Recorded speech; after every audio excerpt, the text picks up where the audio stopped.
Hello, hi, welcome back to my channel. So it's a beautiful sunny morning. അപ്പോൾ ഇന്ന് നമ്മുടെ ഒരു travel വ്ലോഗാണ്. എല്ലാവരും ഭയങ്കര എക്സൈറ്റ്മെൻറ്റിലാണ് കേട്ടോ, പ്രത്യേകിച്ച് ഇവാനും.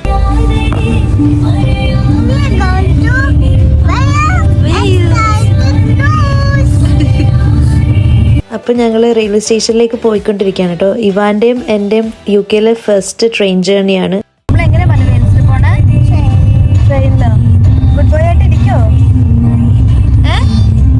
ഗുഡ് ബോയ് ആണോ? പറയണൊക്കെ കേൾക്കുമോ? ഓക്കെ, ഡീലാണോ? ഡീൽ. മനു ഫസ്റ്റ് ടൈം അല്ലേ ട്രെയിനിൽ കയറണേ? മനു ട്രെയിനിൽ കയറിയിട്ടുണ്ടോ ഇതിനു മുമ്പ്? ഇല്ല, ഫസ്റ്റ് ടൈം ആണോ? എക്സൈറ്റഡ്? അപ്പം നമ്മൾ റെയിൽവേ സ്റ്റേഷൻ എത്തി. നമ്മൾ മാഞ്ചസ്റ്റർ പിക്കാഡലി സ്റ്റേഷനിൽ നിന്നാണ് കയറുന്നത്. പിന്നെ ഞങ്ങളുടെ കൂടെ ഇതുവരെ ട്രാവൽ ചെയ്യാത്ത ഒരാളും കൂടി ഉണ്ട്. അപ്പോൾ ഇസാനുവിന് ഇന്ന് കറക്റ്റ് 2 മാസം തികയും. അപ്പോൾ അയാളുടെയും ഫസ്റ്റ് ഇൻ്റർനാഷണൽ ട്രിപ്പ് എന്ന് വേണമെങ്കിൽ പറയാം. അപ്പോൾ ഫസ്റ്റ് ടൈമാണ് ഞങ്ങൾ ബേബീനെയും കൊണ്ട് ട്രാവൽ ചെയ്യണത്. So let's see how the journey goes. ഇവിടെ ഇംഗ്ലണ്ടിൽ ട്രാൻസ്പോർട്ടേഷൻ മാനേജ് ചെയ്യുന്നത് ബി നെറ്റ്വർക്ക് ആണ്. അപ്പോൾ റെയിൽവേസ് ഇൻക്ലൂഡഡ് അല്ല. അതേപോലെ വെയിൽസിൻ്റെ ട്രാൻസ്പോർട്ടേഷൻ മാനേജ് ചെയ്യുന്നത് ട്രാൻസ്പോർട്ടേഷൻ ഫോർ വെയിൽസ് ആണ്, ഇൻക്ലൂഡിങ് റെയിൽവേസ്. അപ്പോൾ നമ്മൾ ഇന്ന് പോകുന്നത് ട്രാൻസ്പോർട്ട് ഫോർ വെയിൽസിൻ്റെ ട്രെയിനിലാണ്. അപ്പോൾ നമുക്ക് ഇതേപോലെ TFWൻ്റെ കാർഡ് ഉണ്ടെങ്കിൽ നമുക്ക് അവിടുത്തെ ബസ്സും ട്രെയിൻസും അൺലിമിറ്റഡ് ആയിട്ട് എത്ര വേണേലും യൂസ് ചെയ്യാം. പക്ഷെ നമ്മളത് എടുത്തില്ല, കാരണം നമ്മൾ 4 ഡേയ്സേ അവിടെ വെയിൽസിൽ ഉണ്ടാവുള്ളൂ. അപ്പോൾ നമ്മൾ just two and fro tickets എടുത്തിട്ടാണ് ട്രാവൽ ചെയ്യുന്നത്.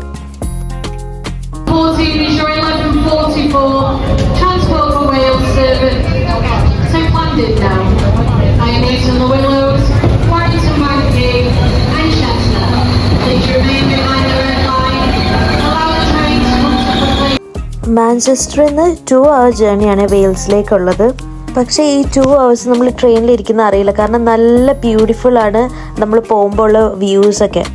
പിന്നെ നമ്മൾ പോകുന്ന ലാൻഡിനോ എന്ന് പറഞ്ഞൊരു കോസ്റ്റൽ ടൗണിലേക്കാണ്. അപ്പോൾ നമ്മൾ ഈ 3 nights സ്റ്റേ ചെയ്യുന്ന അവിടെ തന്നെയാണ്. എന്നിട്ട് അവിടെ നിന്ന് നമ്മൾ ബാക്കി സ്ഥലത്തേക്ക് ട്രാവൽ ചെയ്യാനാണ് പ്ലാൻ ചെയ്യുന്നത്. പിന്നെ നമ്മൾ ട്രാവലിംഗ് ഒക്കെ വളരെ കുറച്ചുണ്ടാവുള്ളൂ, കാരണം വാവയും കൂടി നമ്മുടെ കൂടെ ഉള്ളതുകൊണ്ട് നമ്മൾ അയാളുടെ കംഫർട്ടും കൂടി നോക്കണ്ടേ. അത് കാരണം കുറച്ച് ട്രാവലിങ്ങും കൂടുതൽ റിലാക്സേഷനുമാണ് നമ്മുടെ ഈ ട്രിപ്പിൻ്റെ എയിം. അപ്പോൾ നമ്മൾ ഏറെക്കുറെ ലാൻഡിനും എത്താനായി. പിന്നെ വേറെ തന്നെയാണ് കേട്ടോ ഇവിടുത്തെ വീടുകളും ആ ഔട്ട്ലുക്ക് എല്ലാം നമ്മൾ ഇംഗ്ലണ്ടിൽ കാണുന്നതിന് വെച്ച് എൻറ്റയർലി ഡിഫറെൻ്റ് ആണ്. ഇപ്പോൾ ഇവിടെ സമ്മറാണ്. അപ്പോൾ സമ്മറിൽ വളരെ കുറച്ച് ദിവസമൊക്കെ നമുക്കിവിടെ സണ്ണി ആയിട്ട് കിട്ടുള്ളൂ. അപ്പോൾ എത്താനായപ്പോഴത്തേക്കും ബേബിയും പയ്യെ എണീറ്റ് വന്നു. ഭയങ്കര റിലാക്സ്ഡ് ആയിട്ട് ഞങ്ങൾ ട്രാവൽ ചെയ്തു കേട്ടോ, വേറെ കുഴപ്പമൊന്നും ഉണ്ടായിരുന്നില്ല. പിന്നെ എനിക്ക് ഇവിടെ ട്രാവൽ ചെയ്യുമ്പോൾ ഏറ്റവും ഇഷ്ടമുള്ളത് നമുക്ക് എല്ലാവർക്കും അക്സസിബിൾ ആയിരിക്കും. ഇപ്പം ഞങ്ങൾ പ്രാം യൂസ് ചെയ്യുന്നുണ്ട്, പിന്നെ അതേപോലെ തന്നെ വീൽ ചെയർ യൂസ് ചെയ്യുന്ന ആൾക്കാർക്കും എല്ലാവർക്കും അക്സസിബിൾ ആണ് ഇവിടുത്തെ ട്രാൻസ്പോർട്ടേഷൻ. അപ്പോൾ ഇതാണ് ലാൻഡിനോ റെയിൽവേ സ്റ്റേഷൻ, ചെറിയൊരു റെയിൽവേ സ്റ്റേഷൻ.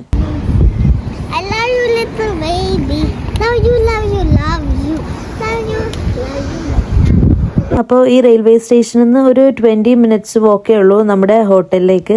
അപ്പോൾ ഇതാണ് ലാൻഡിനോ. അപ്പോൾ ഈ കാണുന്നത് ഒരു പ്രൊമനാഡാണ്. പിന്നെ ബിൽഡിങ്സ് ഒക്കെ കാണാൻ ഭയങ്കര ബ്യൂട്ടിഫുൾ ആണ് കേട്ടോ. പഴയ വിക്ടോറിയൻ സ്റ്റൈൽ ബിൽഡിംഗ് ഒക്കെയാണ് ഇവിടെ ഫുള്ള്.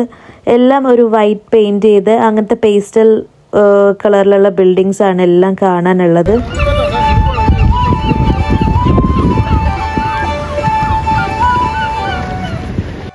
ആ അറ്റത്ത് കാണുകയാണ് കേട്ടോ നമ്മുടെ ഹോട്ടൽ. അപ്പോൾ നമ്മൾ വിചാരിക്കുന്നത് നമ്മുടെ ബാഗൊക്കെ വെച്ച് നമുക്ക് ചെക്ക് ഇൻ ചെയ്ത് ബാഗൊക്കെ അവിടെ വെച്ചിട്ട് ഫുഡ് കഴിക്കാൻ ഇറങ്ങാനാണ് ഞങ്ങൾ വിചാരിക്കുന്നത്.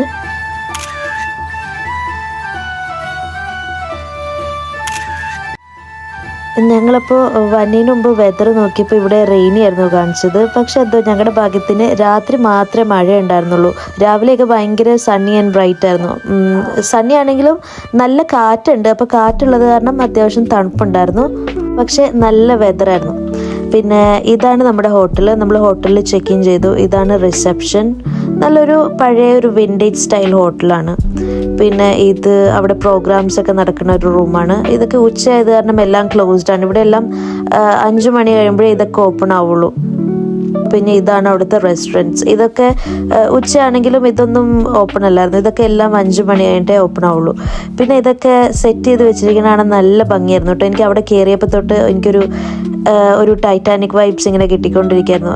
അറിയില്ല, ചിലപ്പോൾ ഇങ്ങനെ CVO ഒക്കെ ഉള്ളത് കാരണമായിരിക്കും. എല്ലാം അങ്ങനെ നമ്മൾ ടൈറ്റാനിക് മൂവിയിൽ കാണുന്ന പോലെ അതേപോലെയായിരുന്നു എല്ലാം അറേഞ്ച് ചെയ്തിരുന്നത്. എല്ലാം ആ ഒരു വിൻറ്റേജ് സ്റ്റൈല്. അപ്പോൾ നല്ല ഭംഗിയായിരുന്നു എല്ലാം കാണാൻ. അങ്ങനെ നമ്മൾ ലഗേജൊക്കെ റൂമിൽ വെച്ച് ഒന്ന് ഫ്രഷായി നമ്മൾ ഫുഡ് കഴിക്കാൻ വേണ്ടി ഇറങ്ങിയിരിക്കുകയാണ്. വിശന്നിട്ട് കണ്ണ് കാണാൻ പറ്റണില്ല. നമ്മൾ ചെക്ക് ഇൻ ചെയ്തത് 3 മണിക്കാണ്. 2:30 നമ്മൾ അവിടെ എത്തി. ഹോട്ടലിൽ നടന്ന് പോയി ചെക്ക് ഇൻ ചെയ്തത് 3 മണിക്കാണ്. പിന്നെ ഒരു ഫ്രഷായി ഇറങ്ങിയപ്പോഴത്തേക്കും 3:30-4 മണിയായി. അപ്പോൾ വിശന്നിട്ട് ഒരു രക്ഷയില്ല. പക്ഷേ ഞങ്ങൾ കുറേ തെണ്ടിത്തിരിഞ്ഞ് നടന്നിട്ടും നമുക്ക് നല്ലപോലെ ഒരു ഫുഡ് കഴിക്കാനുള്ള റെസ്റ്റോറൻറ്റ്സ് ഒന്നും ഓപ്പൺ ആയിട്ടില്ല. എല്ലാ ഇന്ത്യൻ റെസ്റ്റോറൻറ്റ്സ് ഒക്കെ നോക്കിയതൊക്കെ ഓപ്പൺ ആവണ എല്ലാം 5 മണി കഴിഞ്ഞിട്ടായിരുന്നു. പക്ഷേ കഫേ ഒക്കെ ഓപ്പൺ ആയിരുന്നു കേട്ടോ. അപ്പോൾ നമ്മളൊരു കഫേ നോക്കി നടക്കുകയാണ്.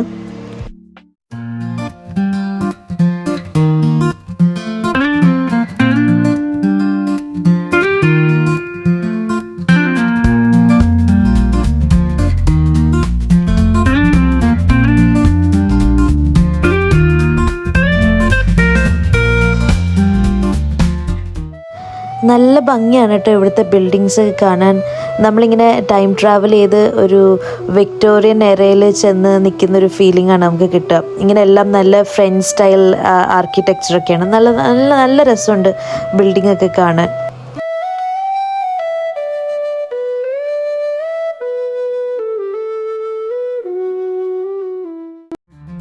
അങ്ങനെ നമ്മൾ നടന്ന് ഫൈനലി ഒരു കഫേ കണ്ടുപിടിച്ചു. പിന്നെ ഞങ്ങൾ എന്ത് വേണമെങ്കിലും കഴിച്ചോളൂ കേട്ടോ. പക്ഷെ ഷിനാസിന് ഇച്ചിരി ചോറ് കിട്ടിയ നല്ല സന്തോഷമാണ്. അപ്പോൾ ഞങ്ങൾ ചോറ് കിട്ടുന്ന ഒരു കഫേ നോക്കി കയറിയതാണ് കേട്ടോ. അപ്പോൾ ഞങ്ങൾ ഫുഡൊക്കെ കഴിച്ചു കഴിഞ്ഞു. അപ്പോൾ ഇനി പ്രത്യേകിച്ച് പരിപാടിയൊന്നുമില്ല. അപ്പോൾ ഇവിടുത്തെ one of the main attractions ആണ് ഈ ലാൻഡിനോ പിയർ. അപ്പോൾ ഇത് വെയിൽസിൽ വെച്ചിട്ട് ഏറ്റവും ലോങ്ങസ്റ്റ് പിയറാണ്. പിന്നെ UK-ലെ 5th ലോങ്ങസ്റ്റ് പിയറാണ് ഈ ലാൻഡിനോയിലുള്ള പിയർ. 700 മീറ്ററാണ് കേട്ടോ അതിൻ്റെ ലെങ്ത്ത് വരുന്നത്. ഇത് ഈവനിങ് ഒക്കെ നടക്കാൻ വരാൻ പറ്റിയ നല്ലൊരു സ്ഥലമാണ് കേട്ടോ. ഇവിടെ കുറേ ഫുഡിൻ്റെ സ്റ്റോൾസും കുറേ സൊവനീർ ഷോപ്സും ഗെയിംസും ആർക്കേഡ്സും അങ്ങനെ കുറേ ഇതൊക്കെയാണ് ഇവിടെ ഉള്ളത്. അപ്പോൾ ഇന്നത്തെ പരിപാടി ഇത്രേ ഉണ്ടായുള്ളൂ. പിന്നെ ഞങ്ങൾ ഡിന്നറും കഴിച്ച് തിരിച്ച് ഹോട്ടലിലേക്ക് പോയി. അപ്പോൾ ഇതായിരുന്നു നമ്മുടെ ഹോട്ടലിൽ നിന്നുള്ള വ്യൂ. പിയറിൻ്റെ നല്ലൊരു വ്യൂ കിട്ടുന്ന റൂമായിരുന്നു കേട്ടോ നമുക്ക് കിട്ടിയത്. അപ്പോൾ ഇന്നത്തെ ഡേ ഞങ്ങൾ അങ്ങനെ വൈൻഡപ്പ് ചെയ്തു. ഇനി ഡേ 2-ൽ കാണാം. Good night. Good morning. It's ആ ഡേ 2 ഇൻ ലാൻഡിനോ. അപ്പോൾ നമ്മൾ ഹോട്ടലിൽ നിന്ന് ബ്രേക്ക്ഫാസ്റ്റ് ഒക്കെ കഴിച്ചിറങ്ങി. അപ്പോൾ ഇന്നത്തെ നമ്മുടെ പ്ലാൻ ഗ്രേറ്റ് ഓം വിൻറ്റേജ് ട്രാമിലും കേബിൾ കാറിലും കയറാനാണ്. അപ്പോൾ നമുക്ക് നോക്കാം. മിക്കപ്പോഴും കേബിൾ കാർ വർക്കിംഗ് അല്ല എന്ന് പറയണേക്കാം. കാരണം ഇവിടെ ഭയങ്കര വിൻഡിയാണ്. അപ്പോൾ വിൻഡി കണ്ടീഷൻസിൽ കേബിൾ കാർ മിക്കപ്പോഴും വർക്കിംഗ് അല്ല. അപ്പോൾ നമ്മൾ ഹോട്ടലിൻ്റെ സൈഡിൽ കൂടി തന്നെ മേലേക്ക് നടന്ന് പോകാനുള്ള വഴിയുണ്ട്. അപ്പോൾ നമ്മൾ നടന്ന് ക്ലിഫിൻ്റെ ടോപ്പിലെത്തി.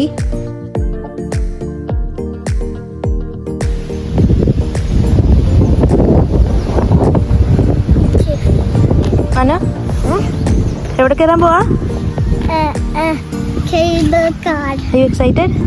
കേബിൾ കാർ വർക്കിംഗ് ആണോ നമുക്ക് നോക്കാം കേട്ടോ. കേബിൾ കാർ ഭയങ്കര വിൻഡി ആണെങ്കിൽ വർക്കിംഗ് ആയിരിക്കില്ല. So let's see if it's working. അപ്പോൾ ഇവാനുവിനെയും കുറേ ഹൈപ്പ് ചെയ്ത് മേളിലേക്കൊക്കെ കൊണ്ടുവന്നതാണ്. അവർ കാല് വർക്ക് ചെയ്യണില്ല എന്നൊക്കെ പറഞ്ഞു, നടക്കാൻ വയ്യ എന്നൊക്കെ പറഞ്ഞ് കുറച്ച് നേരം നിന്നു. അപ്പോൾ കേബിൾ കാറിലൊക്കെ കയറാമെന്നൊക്കെ പറഞ്ഞ് കൊണ്ടുവന്നു. പക്ഷേ ഞങ്ങൾക്ക് താഴത്തുനിന്ന് ഒരു ഐഡിയ കിട്ടിയിട്ടുണ്ടായിരുന്നു കേബിൾ കാർ വർക്കിംഗ് ആയിരിക്കില്ല എന്ന്. കാരണം ആൾക്കാരെ ഒന്നും കണ്ടില്ല. പിന്നെ നമുക്ക് താഴത്തുനിന്ന് തന്നെ കേബിൾ കാർ പാസ് ചെയ്യുന്നതൊക്കെ കാണാമായിരുന്നു. അപ്പോൾ കേബിൾ കാർ വർക്കിംഗ് അല്ല അൺഫോർച്ചുനേറ്റ്ലി. അപ്പോൾ നമ്മൾ നമ്മുടെ ഗ്രേറ്റ് ഓം വിൻറ്റേജ് ട്രാമിൽ കയറാൻ വേണ്ടി പോവുകയാണ്. അത് ഒരു ഡൗൺ ഹിൽ ഒരു 10 മിനിറ്റ് നടന്നു കഴിഞ്ഞാൽ നമുക്ക് വിൻറ്റേജ് ട്രാമിൽ കയറാം. നമ്മൾ ഈ നടന്നു പോകുമ്പോൾ കാണുന്നതൊക്കെ നല്ല പഴക്കമുള്ള നല്ല പഴയ വീടുകളൊക്കെയാണ്. പക്ഷേ എല്ലാം നല്ല ഭംഗിയിൽ നല്ല പെയിൻറ് ചെയ്ത് നല്ല സൂപ്പറായിട്ടെല്ലാം നല്ല മെയിൻറ്റെയിൻ ചെയ്തിട്ടുണ്ട്. പിന്നെ നമ്മൾ നടന്നു പോകുമ്പോൾ നമുക്ക് ഇന്നലെ നടന്ന ആ പ്രൊമനാഡ് മേളിൽ നിന്ന് കാണാം. കണ്ടോ വീടുകളൊക്കെ നല്ല നല്ല ഭംഗിയിലെല്ലാം മെയിൻറ്റെയിൻ ചെയ്തിരിക്കുന്നു. ഇതൊക്കെ കൂടുതലും ഹോം സ്റ്റേ ആയിട്ടൊക്കെ തന്നെയാണ് എല്ലാം നിൽക്കുന്നത്. ഹോം സ്റ്റേസും റെസ്റ്റോറൻറ്റ്സും അങ്ങനെ നല്ല ഭംഗിയുള്ള വഴികളൊക്കെയാണ് കേട്ടോ. അപ്പോൾ നമ്മൾ ഗ്രേറ്റ് ഹോം ട്രാംവേൻ്റെ അവിടെ എത്തി. അപ്പോൾ നമ്മൾ ടിക്കറ്റ്സൊക്കെ എടുത്തു. നമ്മൾ കയറാൻ വേണ്ടി വെയിറ്റ് ചെയ്യണമായിരുന്നു. പിന്നെ ഇപ്പോൾ സീസൺ ആയതുകൊണ്ട് എല്ലായിടത്തും അത്യാവശ്യം നല്ല ക്രൗഡഡ് ആയിരുന്നു. പിന്നെ നമ്മൾ ചെറിയൊരു ഡിസ്റ്റൻസ് ചെന്ന് കഴിയുമ്പോൾ ഇതേപോലെ ഒരു സ്ഥലത്ത് കണക്ട് ചെയ്ത് പിന്നെയാണ് നമ്മൾ അടുത്ത ട്രാം കയറുന്നത്. അപ്പോൾ അവിടെ ഇങ്ങനെ ഒരു മ്യൂസിയം പോലെ ഈ ട്രാമിൻ്റെ ഹിസ്റ്ററിയും ഇങ്ങനെ ട്രാമിൻ്റെ എൻജിനും അങ്ങനെ കുറേ കാര്യങ്ങളൊക്കെ ഡിസ്പ്ലേ ചെയ്ത് ഒരു കുഞ്ഞു മ്യൂസിയം. അപ്പോൾ അവിടേക്ക് കുറേ നേരം കറങ്ങി നടന്നു. എന്നിട്ട് പിന്നെ അവിടെ ഒരു സുവനിയർ ഷോപ്പ് ഉണ്ടായിരുന്നു. അപ്പോൾ ഞങ്ങൾ അവിടെ ഒന്ന് കയറി കുറച്ച് ഫ്രിഡ്ജ് മാഗ്നറ്റ്സ് ഒക്കെ വാങ്ങി. എനിക്ക് ഫ്രിഡ്ജ് മാഗ്നറ്റ് കളക്ട് ചെയ്യുന്ന ഒരു ശീലം ഇപ്പോൾ തുടങ്ങിയിട്ടുണ്ട്. അപ്പോൾ കുറച്ച് ഫ്രിഡ്ജ് മാഗ്നറ്റ് ഒക്കെ വാങ്ങി. പിന്നെ അവിടെ അങ്ങനെ കുറച്ച് നേരം അതൊക്കെ കണ്ട് നടന്നു. എന്നിട്ട് പിന്നെ അടുത്ത ട്രാം കയറാൻ ടൈമായപ്പോൾ ഞങ്ങൾ അടുത്ത ട്രാമിൽ കയറി. അപ്പോൾ ഈ ഗ്രേറ്റ് ഹോമിൻ്റെ മേളിലെത്തണമെങ്കിൽ ഒന്നില്ലെങ്കിൽ നമുക്ക് ഇതേപോലെ ട്രാമിൽ വരാം, അല്ലെങ്കിൽ ഹൈക്ക് ചെയ്ത് വരുന്ന ആൾക്കാരുണ്ട്, അല്ലെങ്കിൽ നമുക്ക് ഡ്രൈവ് ചെയ്ത് വരാം, അല്ലെങ്കിൽ ബസ്സിന് വരാം. അപ്പം നമ്മൾ ചൂസ് ചെയ്തത് ട്രാമാണ്. വിൻറ്റേജ് ട്രാം വേറൊരു എക്സ്പീരിയൻസ് ആണല്ലോ. അപ്പോൾ ഇനി ഗ്രേറ്റ് ഹോം എന്താണെന്ന് പറയാം. ഗ്രേറ്റ് ഹോം എന്ന് പറഞ്ഞാൽ ഒരു 300 to 350 മില്യൺ ഇയേഴ്സ് മുന്നേ ലൈം സ്റ്റോൺസ് കൊണ്ടുണ്ടായ ഒരു മൗണ്ടൻ ഫോർമേഷനാണ്. അപ്പോൾ ദി ഓം എന്നുള്ളത് ഒരു വെൽഷ് വേർഡാണ്. ഓം എന്ന് പറഞ്ഞാൽ വെൽഷിൽ സർപ്പൻറ്റ് അല്ലെങ്കിൽ സീ മോൺസ്റ്റർ എന്നാണ് അതിൻ്റെ മീൻ. മേലിൽ നിന്ന് നോക്കുമ്പോൾ ഇങ്ങനെ ഒരു മോൺസ്റ്ററിൻ്റെ അല്ലെങ്കിൽ ഒരു സർപ്പത്തിൻ്റെ ലുക്ക് ഉള്ളത് കാരണമാണ് ഇതിന് ഗ്രേറ്റ് ഓം എന്ന് പേര് വന്നത്. പിന്നെ ഈ ട്രാംവേക്ക് 122 വർഷം പഴക്കമുള്ള ട്രാംവേ ആണ് കേട്ടോ. ഇത് 1902 ഇത് ആദ്യമായിട്ട് ഓപ്പറേറ്റ് ചെയ്യാൻ തുടങ്ങിയത്. ഇതിപ്പോൾ ആദ്യം ബിൽഡ് ചെയ്തത് ആൾക്കാരെയും ഗൂഡ്സൊക്കെ മേളിൽ എത്തിക്കാൻ വേണ്ടിയിട്ടായിരുന്നു. പിന്നെ അപ്പം തൊട്ട് ഓരോ മെയിൻ്റനൻസ് ഒക്കെ നടത്തി ഇന്ന് വരെ അത് ഇപ്പോഴും ഇങ്ങനെ വർക്ക് ചെയ്തുകൊണ്ടിരിക്കുകയാണ്. എന്നിട്ട് ഇപ്പം അത് ലാൻഡുനോയിലെ one of the best main attractions ആണ്.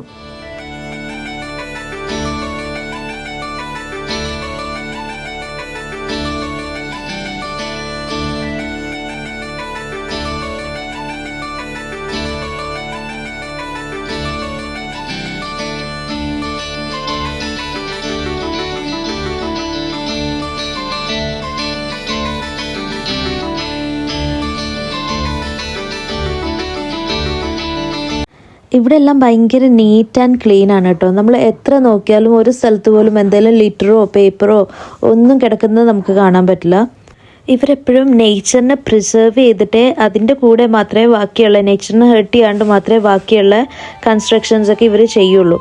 അപ്പോൾ ഇവർ നേച്ചർ അങ്ങനെ പ്രിസർവ് ചെയ്യാൻ ചെറിയൊരു ഹിസ്റ്റോറിക്കൽ കണക്ഷൻ കൂടിയുണ്ട്.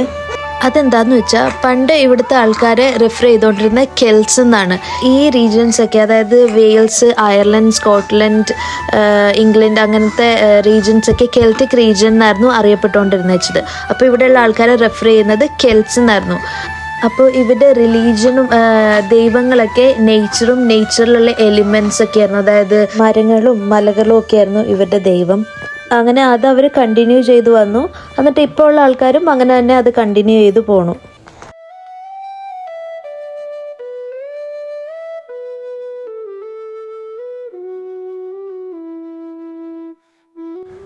അങ്ങനെ നമ്മുടെ ട്രാം ജേർണി കഴിഞ്ഞു. നമ്മൾ താഴത്തെ ട്രാം സ്റ്റേഷനിൽ വന്നു. അവിടെയും ചെറിയ ഇതേപോലെ പഴയ എഞ്ചിനും ഇതൊക്കെ ആയിട്ട് ചെറിയൊരു മ്യൂസിയം പോലെ ഒരു സെറ്റപ്പ് ഉണ്ടായി. പിന്നെ അത് കഴിഞ്ഞിട്ട് ഞങ്ങൾ വൈകുന്നേരമായി. അപ്പോഴത്തേക്കും ഫുഡ് കഴിക്കാൻ ഒരു തായ് റെസ്റ്റോറൻറ്റിൽ കയറി. നല്ലൊരു റെസ്റ്റോറൻ്റ് ആയിരുന്നു. നല്ല കോസി റെസ്റ്റോറൻ്റ് ആയിരുന്നു. എന്നിട്ട് ഞാൻ പഡ്തായി കഴിച്ചു. പിന്നെ ഷിനാസ് ഫ്രൈഡ് റൈസും ഇവാനും ചിക്കൻ ആൻഡ് റൈസ് കഴിച്ചു. എന്നിട്ട് തിരിച്ച് ഞങ്ങൾ പ്രൊമനാഡിലേക്ക് വന്നു. കുറേ നേരം ബീച്ചിൽ സ്പെൻഡ് ചെയ്തു. നല്ല വെതറായിരുന്നു. നല്ല കാറ്റും ചെറിയ ചൂടും ചെറിയ തണുപ്പും ഒക്കെ ആയിട്ട് നല്ല വെതറായിരുന്നു. അങ്ങനെ കുറേ നേരം ഞങ്ങൾ ബീച്ചിലിരുന്നു. which was a really beautiful way to wind up our day. അപ്പോൾ അത്രയേ ഉള്ളൂ. Hope you all enjoyed.